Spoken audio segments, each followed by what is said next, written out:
thank everyone for coming. I'm really happy you made it tonight, and I'm so excited to be sharing my experience with walking the store, and we're gonna have some fun tonight.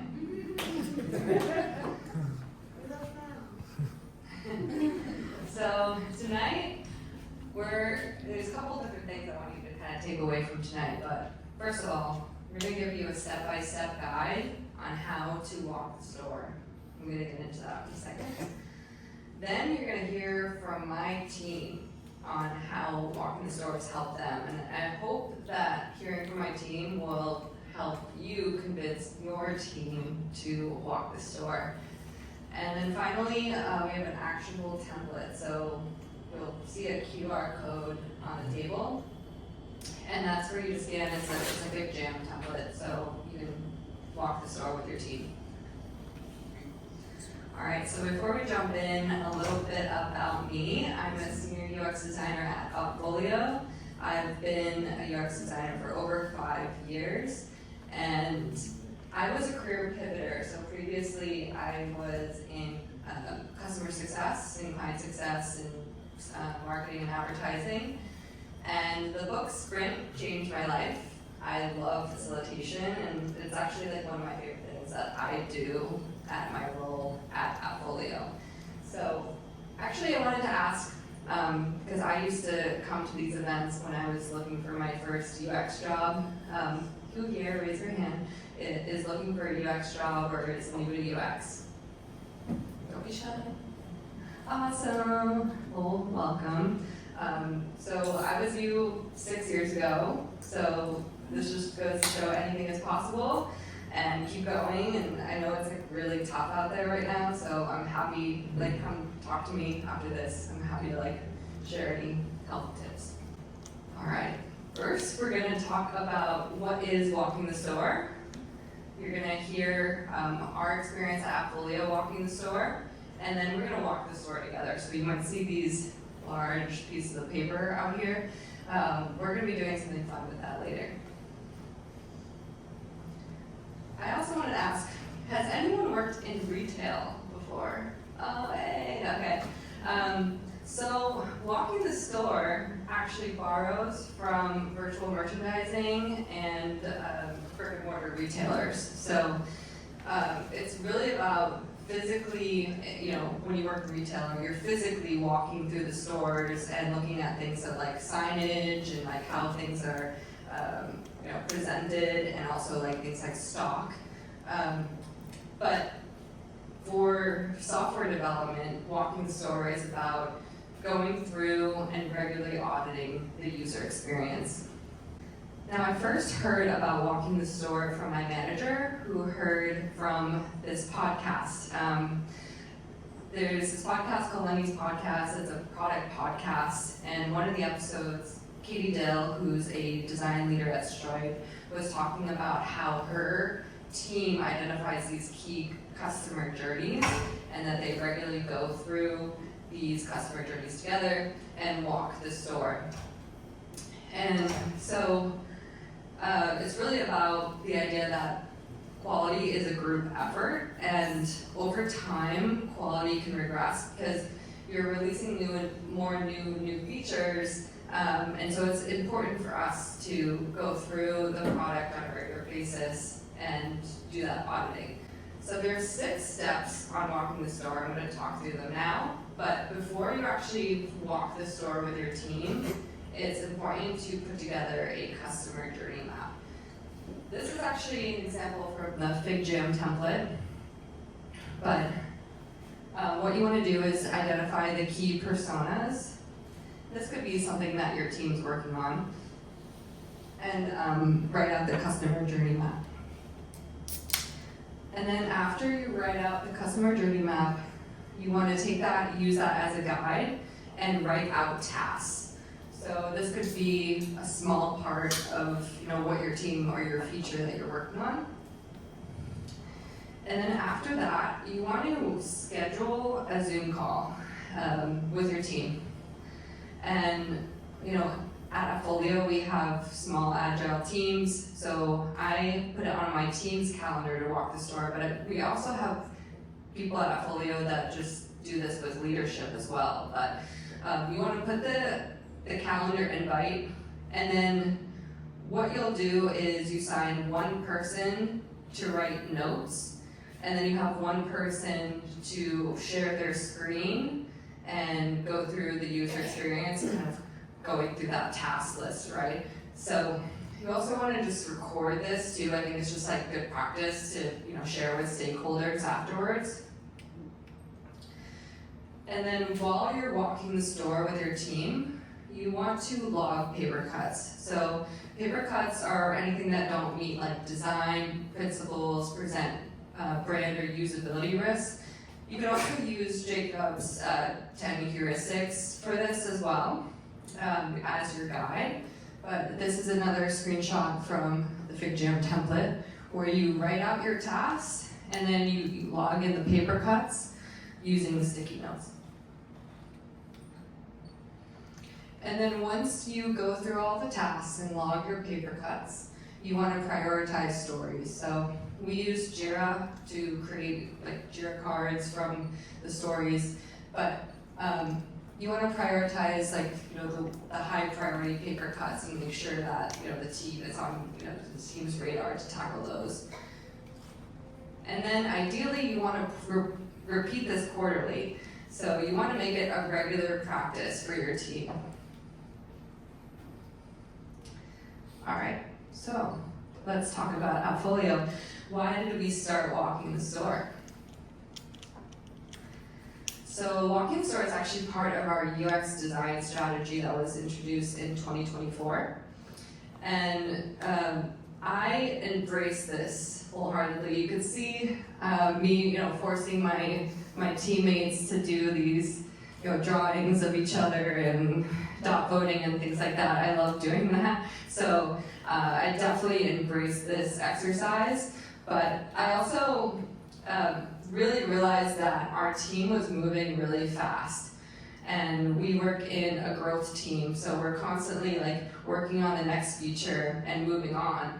And I just love the fact that this exercise required us to go back and revisit the things that we worked on. So I wanted to introduce this as a regular practice.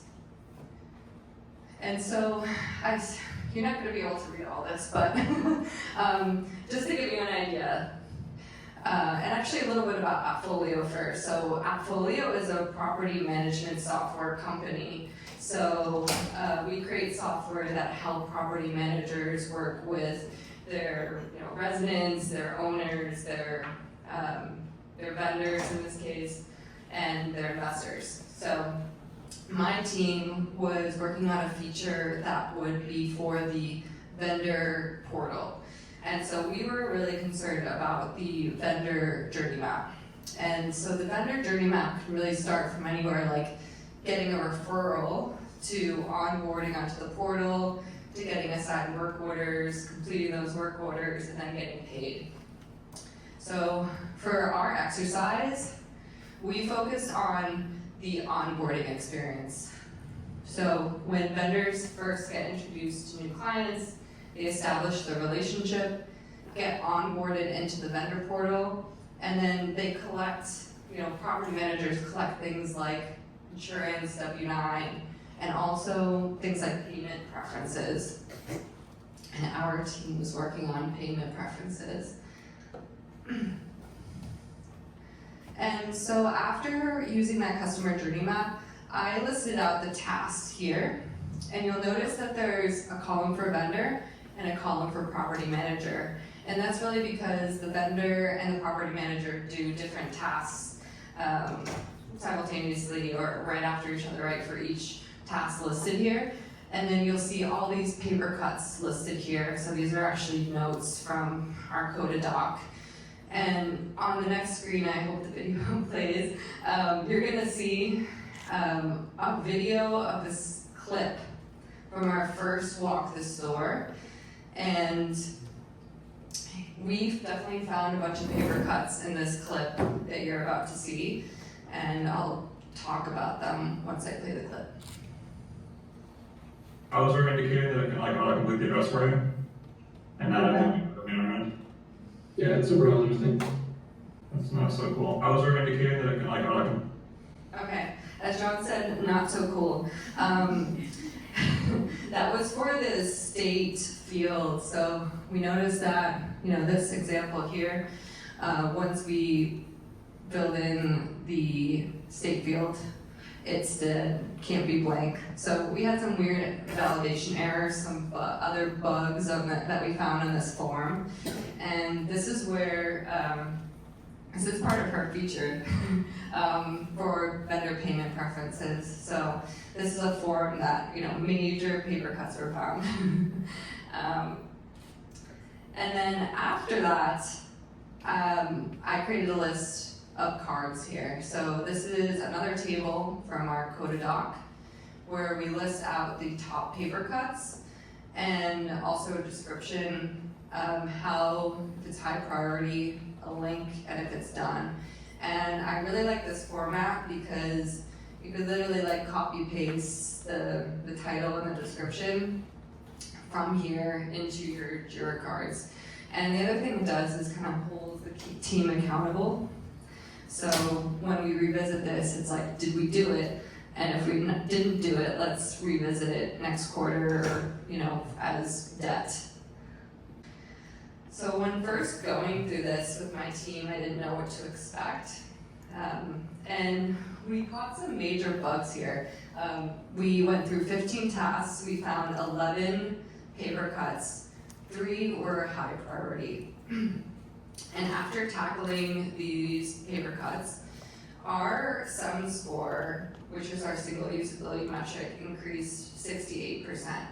And all of this resulted in higher conversion rates, higher revenue, and our team ended up overperforming on our goal last year. So I'd like to think that it was because of walking the store. All right, so now we're gonna hear from my team. We know that walking the store drives outcomes, but you're gonna hear from them. They're not here tonight. They actually recorded a video for me that, so you're gonna hear they were sprinkled all across the US, and I'll play it now. And actually, I will warn you, I didn't bribe them to say this. Okay, well, hello, UX designer community. I'm John Schneider. I'm a software developer coming at you from here in Michigan. I've got some 25 years of professional experience. Seems like a lot, but it's gone by quick. Anyway, my teammate Kaitlyn asked me to talk to you guys about, walking the store from a developer's perspective. So, um, spoiler warning, I'm for it. And here's why. I don't know how it works on your guys' teams, but day to day, for developer, it tends to be just like, okay, what's the next task? What's the next task? Okay, fix this bug. Implement the next feature. What's the next high priority card on the Jira board on the Kanban? Knock that out. And implementing features and fixing bugs is important. We got to do it. It's all well and good, but just because you've got an app that is bug free and ticks all the boxes feature wise, that doesn't necessarily mean it's an app that feels great to use. That's really pleasant for people to use, right? When those rough edges add up, it can be 1,000 paper cuts kind of situation, right? Where one cut's not too bad, but when you have a great number of them, then you have a bigger problem, and it can be like that for our apps too. So as a software developer, I care about this. I care about user experience. I do. I want to make an app that feels pleasant to use and is well crafted and it doesn't have these obvious rough edges. Big success for us, led by Kaitlyn, has been the walking the store thing, right? Getting the team together, spending an hour or two to actually sit down and end to end, start at the beginning, go through the end, not just laser focus on one thing, but actually use the app from go through whole user flows of how people would really use it and write down as we're doing it what we're seeing. Oh, there's this rough edge here, or why did this send me to this page, or this message got scrolled off the screen, or just those rough edges which just kind of persist in the app and taken on their own aren't critical bugs, but really ought to be fixed. So please do it. User experience designers, please go forth, walk that store, raise this to your teams, make it a priority. Be an advocate for taking the time to not just stop the treadmill of fixing the next big thing, but actually take a time with your team to step back and walk the store and act like a user, fix those rough edges, and deliver a top-notch user experience. Because I think speaking as a user as well, that's what I love to see you do. Hi, my name is Ivan, and I'm a QA engineer on Kaitlyn's team. One of my favorite things we do is walk in the store, but in a software sense. Walking the store means stepping into our customer's shoes, navigating the product like a real customer would, across different devices and scenarios. And it helps us catch usability issues, edge cases, and friction points that automated tests might miss, or when we're doing our testing in our testing environment. And the best part of it, it gets the whole team involved, QA, engineers, designers, product managers, so we can all think of better ways to improve the experience together. Hi, my name is Rajiv, and I'm a product manager on Kaitlyn's team. We've worked together for a few years now, and walking the store exercises have been a really great improvement in our team's processes. It has been a great way for our team to really understand and assess and also improve the product and the user experience. And although we're working on the product every day, we don't always see the holistic user journey. So it's helpful to go through the product the way a user would by completing these actual user tasks. And it really helps us in seeing how all of our work ties together. And it also sees how the feature from other teams is fitting into our workflow. Our team has really learned something new about our product every time we do it. And we're also able to put our work to the test. We can see if the actual experience that we go through is meeting the standards we had and meeting what we intended when we created the product. And we always inevitably find some rough edges that need to be improved, or sometimes we see new ideas for future opportunities that we hadn't previously thought of. Overall, it's been a really great exercise and helps us maintain a culture of staying close to the customer and also continuous improvement. And so after seeing how much it benefited our team, I put this as a calendar invite every quarter. And we have a lot of ceremonials in agile, but I wanted to add this as one because we do things like grooming and retros and all that, but we don't really have a ceremonial for UX. So every time we walk the store together, we will revisit the past walking the store and look at things that we didn't do last time and kind of like revisit and reprioritize. And then we always add new paper cuts. So all right, so we're gonna walk the store together.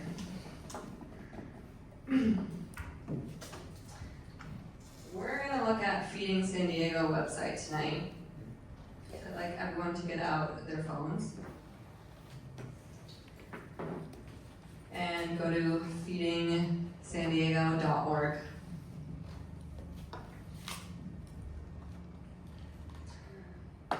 So on feedingsandiego.org, we're going to look at 2 customer journeys tonight. The first is donating money. So I've kind of broken these down into 2 customer journey maps here. These are kind of like very high level, but the first one is donating money. So users find the site through Google search or an affiliated program. They learn about different ways to give back. They have the option to donate or in a month, like once or on a monthly basis. Actually, 84% donate once. And then they submit their payment information. So that's kind of just an example of one of the customer journey maps. And then the other side is finding food. So users will navigate to the website, learn about their options. There's a lot of different programs. Do a search so they can actually search for food and like donation centers and then find directions.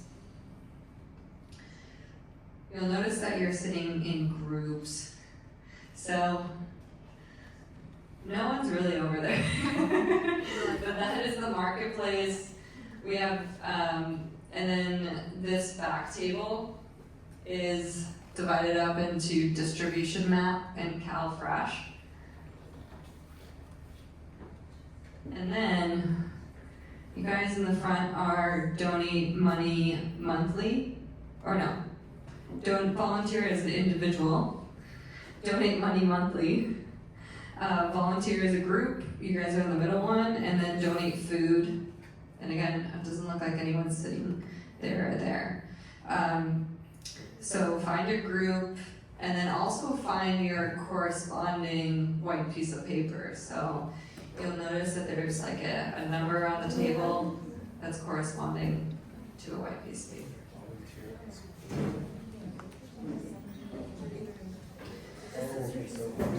Yeah, you found your paper? You good? Okay, so this is what we're gonna do. I realize there's not that much time, so this is gonna be like really high level, right?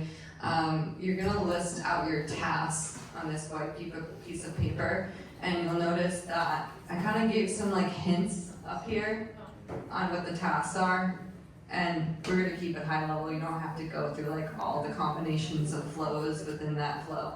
And then what you're gonna do is go through the tasks together as a team, and then write down on your sticky notes any like paper cuts you find. If you want, you can use the template for FigJam too, just to like look at the heuristics too. They're on there. But anything that you notice that's kind of like a rough edge in the user experience, note on a sticky note. And then what you're gonna do is post up the sticky notes on the tasks. And then the last like few minutes after you've gone through all the tasks, I want you to prioritize which tasks need to get done ASAP. And what we're gonna do is we're gonna send this information back to Feeding San Diego. Feel free to donate to Feeding San Diego. We'll send the donate links too. All right, so you're gonna have 15 minutes for this exercise, and then the last 5 minutes, one person from the group is gonna share out a paper cut.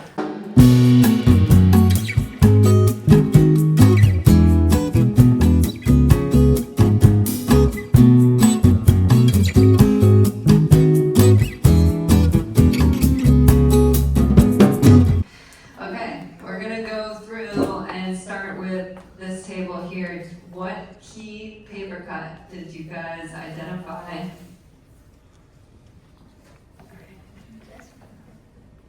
Hey team.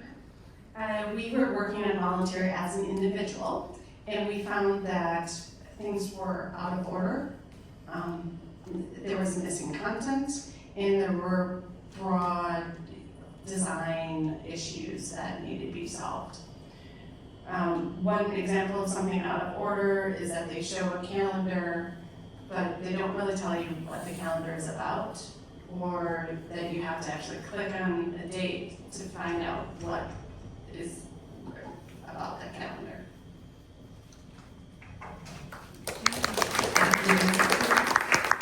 All right, you can my way over here. Okay.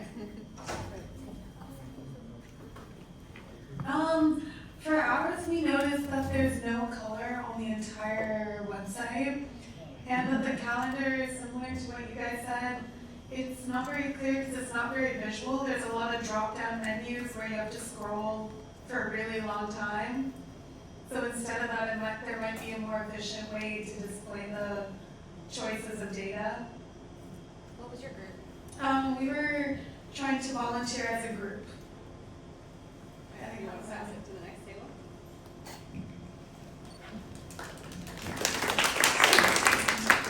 Ours was to donate food, so we saw a number of issues, but the number one issue that I think is a big paper cut is when you go to the hamburger menu and you go to donate, it's not under there. It's only to donate money, not to donate food. So you actually have to go to the hamburger menu, hit get involved, and then donate food, or you can go to the menu, get involved, partner with us, donation food partners. So if you just move donate food under the donate menu, that would probably solve some issues and increase traffic.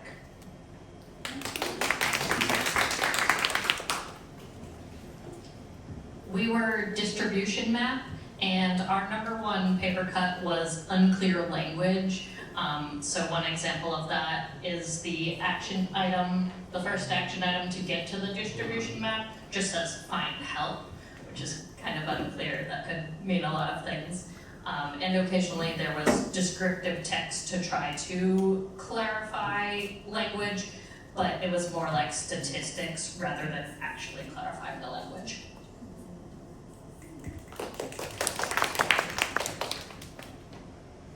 Okay, so ours was to apply for a CalFresh program, and we noticed that the biggest paper cut was when you click on apply, instead of taking you to like an application as you would expect, it takes you to to schedule a phone conference, and we were all like in agreement that that would discourage us from applying, so we thought that that would be like a big hang up.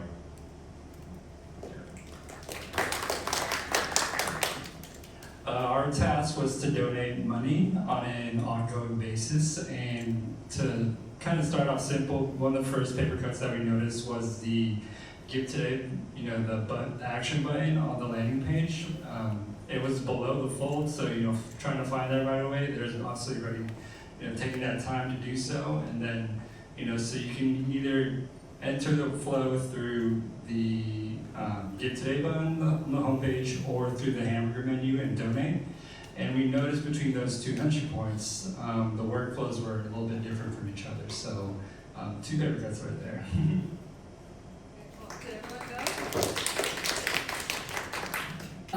Hopefully this was helpful for you guys to bring back to your teams. Let me know if you have any other questions, and then also, feel free to use the QR code for the FigJam template. But thanks for coming.